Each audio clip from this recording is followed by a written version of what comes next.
I've been always different and always off from like day one. So for me to say that there was a defining moment, and the reason why I say I've always been off, people don't speak about irregular period cycles. My cycle started that way. I have PCOS or polycystic ovarian syndrome. So I never had a normal period from day one. It came once at 14, went away, came back at 16. And it has been turbulent ever since. So for me, I can't tell you there was a defining moment, and I've always had issues with insomnia and sleep and a lot of things that are hormone related also. I've had bad PMSing where I go ogreish when my period is coming. So I've had a lot of hormonal challenges. I suffer from depression. So a lot of these symptoms are also symptoms of perimenopause, going into menopause. So the reason why I bring it up, a lot of women can't differentiate what the change is because they've been having some of these symptoms also. I suffered with subfertility. Once again, hormonal related stuff. But for me, when I started exploring and saying something more has to be wrong, I'm going to assume it could have been somewhere around the 39, 40 age group. I'm now 44. I'm going to be 45 this year. I'm always tired and I'm always lethargic. Something that people go, Shani, you lie, you say you're the energizer bunny. You're full of energy. I call it fake energy. I don't fake anything else except the energy for me to go and face the world and teach my classes. But I wake up exhausted all the time. I wake up like I ran a marathon. I don't sleep well.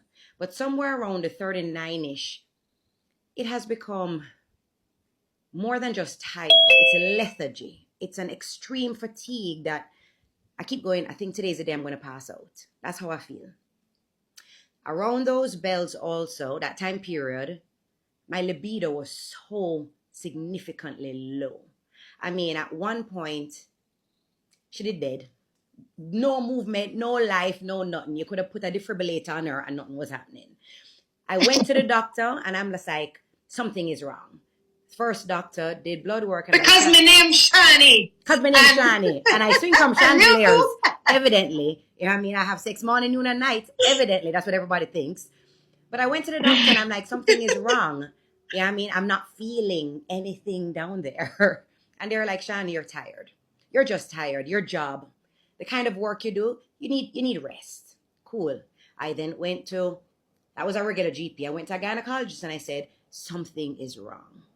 Once again, did blood work. Blood work says normal. You're fine, Shani. Once again, you're just tired. So people, as great as my doctors were, they base their assessment off of what they see on you. You look like you're healthy. You look like you're fine. You look like you're full of energy. So they're going to say that's the case. As time passed, my hair keeps dropping out. Everybody keeps going, Shani's because you're using box color. I'm lazy. I don't like going hairdresser. So they're like, oh, it's box color making your hair drop out. I kept getting answers and justifications for the different symptoms. I waxed from I'm 16. My skin started coming off. Like my right leg, all of my skin came off. I looked like I had vitiligo for 3 months because the pigment did not come back. So I had excessive skin dryness, but yet not vaginal dryness. So of course, I'm not thinking, oh, it's perimenopause. My skin just dry. So I kept justifying different things. My anxiety started going through the roof. So this is now within the last 2 years. I wake up anxious. I wake up like, I couldn't even catch my breath some mornings. Some days I'd grab the blood pressure cuff to go, maybe my pressure is high, maybe. And those levels were normal, but this feeling of anxiety. Rage. Yes, I'm irritable. I'm tired. My kids piss me off. My husband pisses me off. But I found I was going from 0 to 100 in a short space of time. Like, why the hell did you leave the dishes on the counter? You know what I mean? It went from, and everybody was kind of like, what's wrong with her? But stop pissing me off and I wouldn't have to react like this. You know, it really got. So with all of these things, I realized, but I kept asking for the blood work. And the reason why I brought up the word normal, every time I went and did my blood work, when I requested it, They would just tell me everything is normal. It's in your normal range. But when people come up with this concept of a normal range, I'm going to give you an example of my blood pressure. Because this is, more people get this analogy. I've always had low blood pressure. Before having kids, I was 90/70 always. That was my norm. When I got pregnant with my first and my blood pressure went to 120, keep in mind, I'm 90/70, but 120/80 is the normal range. My gynae said, Shani, you have preeclampsia at 120. Another doctor saw me in Dr. Winter's absence. He had to go away for a week and said, why are you on bed rest? You don't have preeclampsia. You're normal.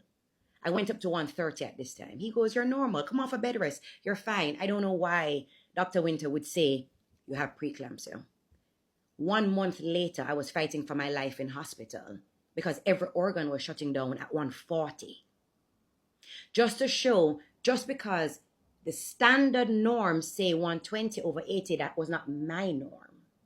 Now, fast track to being perimenopausal and why I'm addressing the issues of what is considered normal.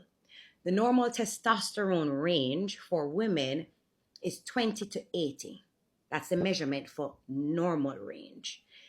Most women don't feel good within that range. I have somebody who had polycystic ovaries. I was pushing close to 200 in testosterone.